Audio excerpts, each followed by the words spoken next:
Welcome to SkyeTeam's People First with Morag Barrett. I'm excited to welcome this week a friend and colleague from the Marshall Goldsmith 100, David Burkus.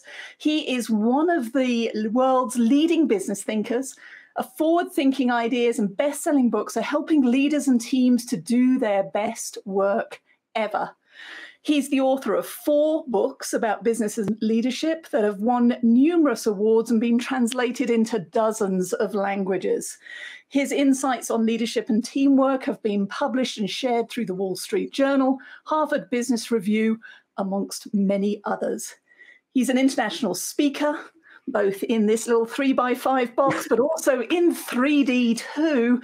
And his TED Talk has been viewed more than 2 million times. This guy is worth listening to. David, welcome to People First. Oh, thank you so much for having me. You know, you point out something interesting.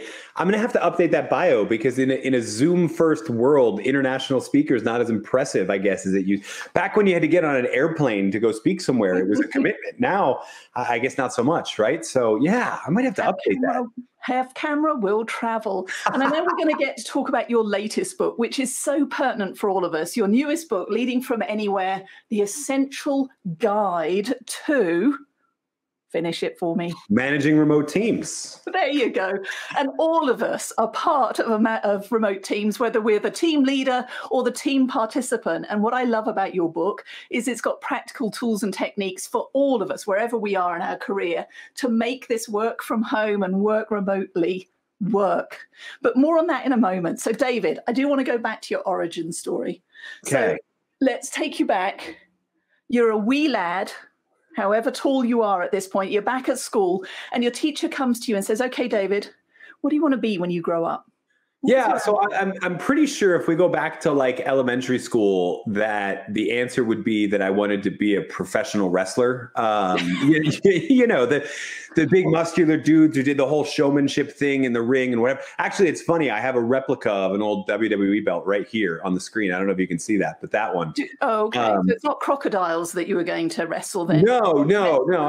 But you know, so what's funny about that is as dumb as we all are in childhood with that sort of thing, there's a storytelling element that goes into that. Mm-hmm.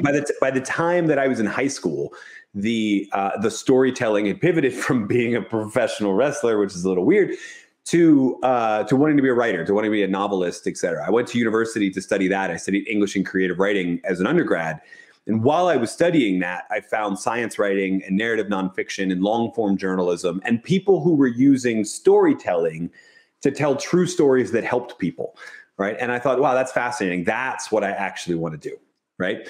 And so I went on to, partly because I got married to a medical student, I went on and did a graduate program in organizational psychology, not with the intention of ever being an academic, of ever doing research or anything like that, but just of pairing the two together, pairing the writing that I got as an undergrad and the organizational psychology as a grad to be able to tell those same stories, but tell stories about the research that actually helps people live better lives, do better work, et cetera. And so in a way, I'm still doing the same thing. I kind of think it'd be cool maybe to have the long hair and the giant championship belt like a pro wrestler. But at its core, I'm still a might not come across so well on camera. That's true. That's true. Yes, we'll have to see. So I'm curious because I know you for your non-fiction writing. So do you still dabble in fiction? No. And in fact, one of our mutual friends, Whitney Johnson, and I were hanging out just before the world ended in London at Thinkers 50 in November. And she actually challenged me. She's like, you need to write a novel. Like before you die, you need to write a novel because that's what you said you wanted to do. I don't dabble in it mostly because reality is so entertaining. Why construct an alternative one? Like I go looking, every book that I write, I go looking for 2 types of stories. Mm-hmm. I mean, obviously there's stories of companies or people that are living the principles from psychology that I'm trying to offer in the book. But I go looking for stories, either stories about famous people or companies, but stories you've never heard about those people. Or I go looking for stories that are so incredible, these people should be famous, right? Mm-hmm. And that's entertaining enough. Like I've just never felt the need to construct a fictional story because reality is so amazing. I can have plenty of fun capturing those real life stories. So it's funny because organizational psychology, when you're studying humans, it's all about the stories, and some of them are going to make you laugh, some of them are going to make you cry, and some of them are just that shock horror thriller ride. And I just saw a meme that was put up for those of us in the human resources profession, and I'm going to paraphrase it for this video, but along the line of, I can't fix stories, but I can document them. And of course, some of the things that people do at work where you go, what on earth were you thinking? How could you think that was going to have a positive outcome for you or others? But I suppose that's what keeps you and I in business, is it helping to smooth the waves and the volatility that happen individually, but also on teams. Yeah. Oh, no, that's exactly right. And I think stories are also a powerful way to convey concepts. You know, so I've written 4 books now, and every principle and every takeaway is steeped in research from organizational psychology, social psychology, and every one of them, nobody's ever said, you know, I remember that principle of whatever. They never say that. They say, you know, I remember the story you told about Dana White and Lorenzo Fertitta finding each other and founding the UFC, and how important our old friends and our old colleagues are. They always remember the stories, right? So what I try and do is just pair that with what we know is true about human behavior, but with stories of people doing it right? And I think as soon as you see that, again, you can't correct other people's stories, but you can document the good ones and hope people remember the good ones and extract the lessons. And then they accidentally, it's a bit like one of my buddies calls it chocolate covered broccoli, right? The story is the chocolate, the broccoli is the org psych lesson I want you to take away. Okay, fair enough. So for everybody listening and watching this podcast episode, I want you just to briefly pause right now and think about the stories that you've shared with others. You won't believe what happened at work today, because David and I are going to share some tidbits and some advice that are going to help you to come back from that for the sequel, the following on movie that makes it better. So, David, you mentioned there that March 1st last year, the world ended, and it certainly turned on its side. And I know here at SkyeTeam, we're coming up on our 14th birthday. We have always been a virtual team. But what I realized is that there's a difference between choosing to work from home and work remotely and having to. So as you watch the world pivot, there were no doubt pain points and symptoms of ineffective teams that were happening in 3D anyway that have just been exacerbated as we've gone into 2D. So what are some of those just common carry-through challenges that you're hearing from the clients and the teams that you're working with? Yeah, I mean, specifically, I was talking to somebody, I think just yesterday, it might have been 2 days ago, about what team leaders have thrived in the last year and which ones haven't and what have you. And you know, the big difference there is sort of if you were demonstrating what you and I would call good leadership that leads from a place of trust, that gives autonomy, that provides support, not just trying to document that you're getting the work done and reward or punish you if you're not, right? If you were providing that, you actually managed the transition pretty good, right? And your team managed the transition pretty good. And interestingly enough, like you said, there are companies that choose to be fully distributed, to be fully remote. Then there are companies that actually choose to increase the level of freedom and autonomy they give to their people, and they become accidentally remote, right? Because just over time, people are spending less and less time at the office. They're the sort of work from anywhere companies that I think is where most of us are headed. And then, of course, there are all the people that had remote thrust upon them in the last year, right? And that's a totally different game. But the people that are leading from that place of trust and autonomy, and my job as a leader is to get you the things you need to do your work, they're doing okay, right? Yeah. It's the micromanagers, the people who thought presence equaled productivity, and so they were keeping track of when people were coming into the office and all of that sort of stuff. And now usually most of them traded presence for responsiveness. And so what they're really doing is tracking how responsive you are in digital communication, and then using that as a proxy for productivity. Those teams, even a year later, I think are still suffering. So a lot of that, it's less about, the team dynamic and really more about how the leader of that team is setting that culture. Is it one of trust and autonomy? And if so, you could be at your desk in an office, or you could be at your desk at home, and it could feel pretty similar except 3D to 2D. If you're running the micromanagement thing, I mean, I honestly don't know how a year later the bosses of the micromanagers have anyone on their team to still lead, right? I don't know why people haven't left at this point, because it's been a painful year if you were trying to lead from that place. Well, I think there's a misguided belief that people are trapped, that there isn't a job market that is still thriving out there, and there is. And we can talk more in a moment about, well, how do you search for that next opportunity in a virtual world? Because it's a different mindset and a different skill set. But I was working with an executive team last week that did make that transition quite well, in terms of they were balancing, not only do you have access to all the systems you need, do you have a laptop, do you have a space to work, etc., the what of business, but we're also focused on ensuring that they retained a sense of community, that they were checking in on how are you doing. And the conversation last week was about how do they now broaden it and recalibrate the rules of engagement.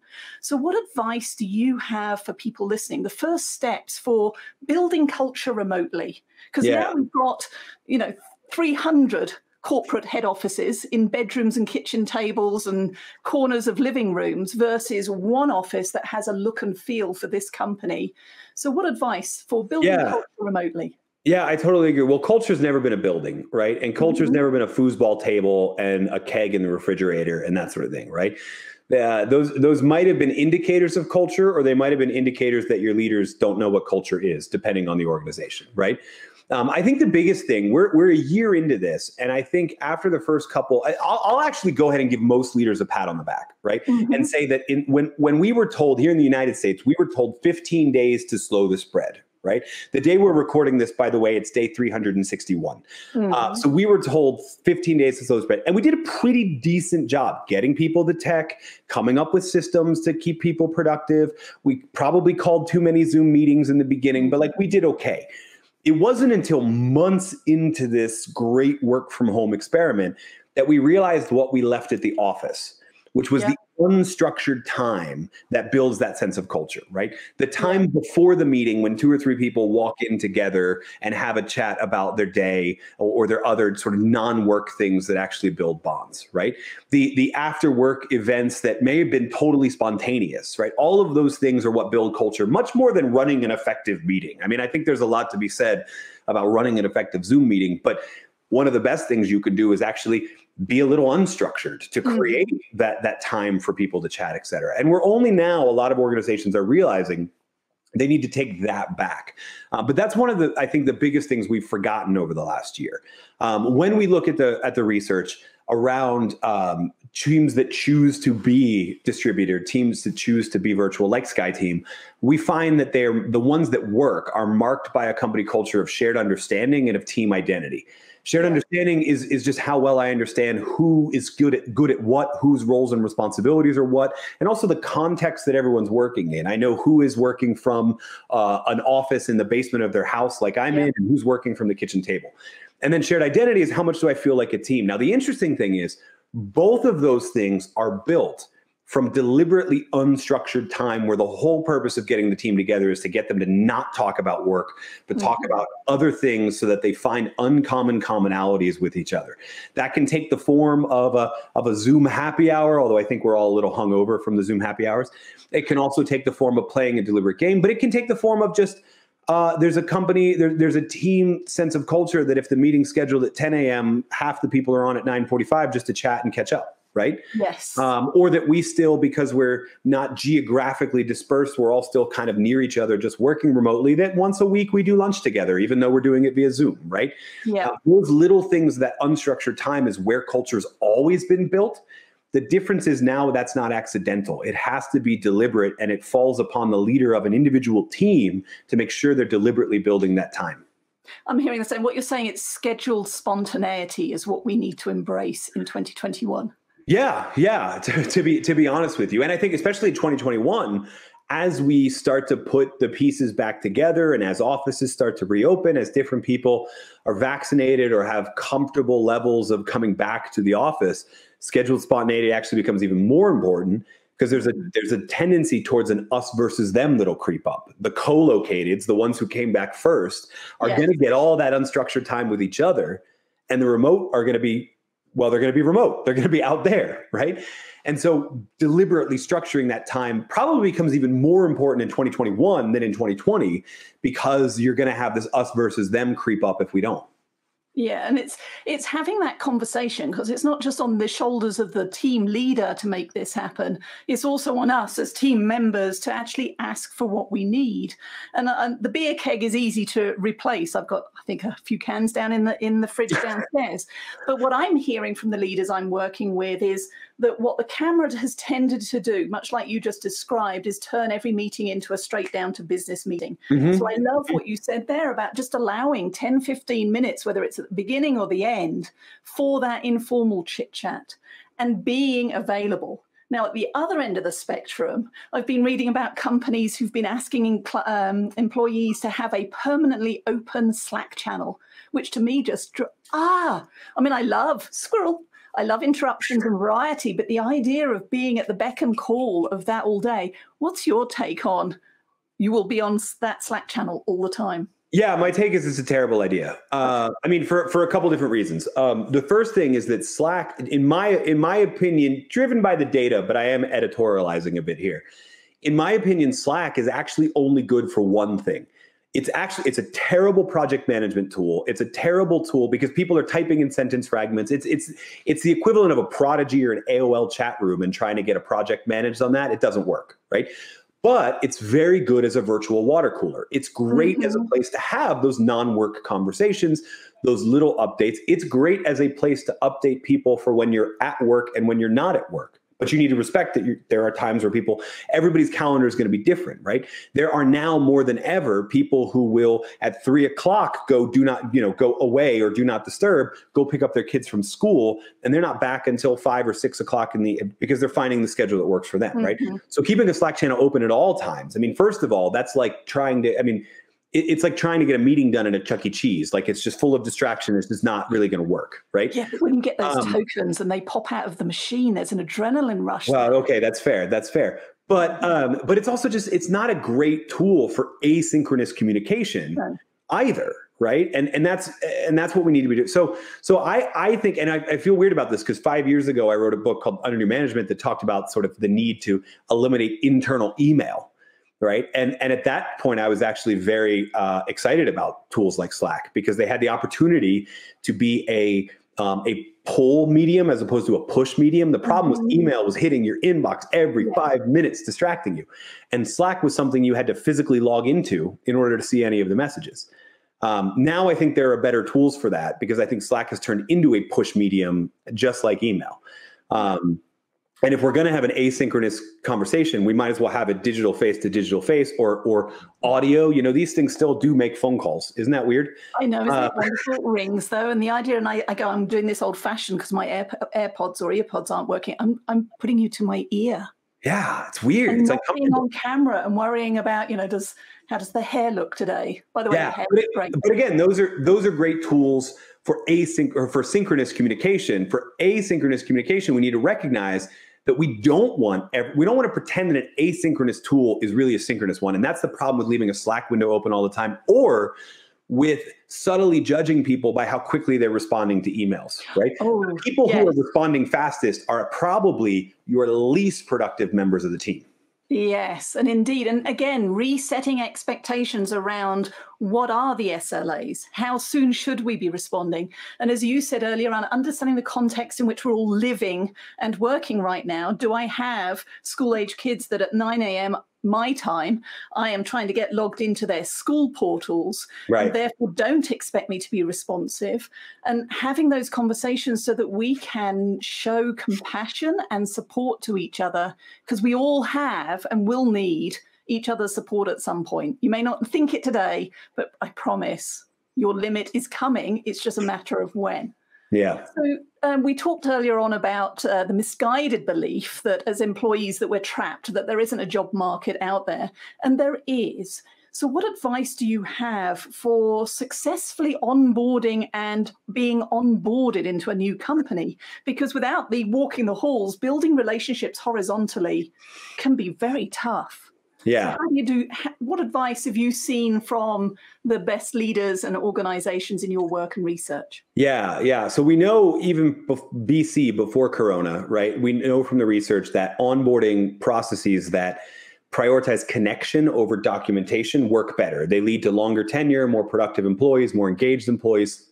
every measurement says that if we focus on getting you connected to the other humans you're working with, that matters more than making sure legal gets its paperwork done on that. But unfortunately, most onboarding processes are driven by legal and HR. No offense to everyone from legal and HR who's watching. We love you. And I think you know this too. It's just this juggle between we do need to get these things done.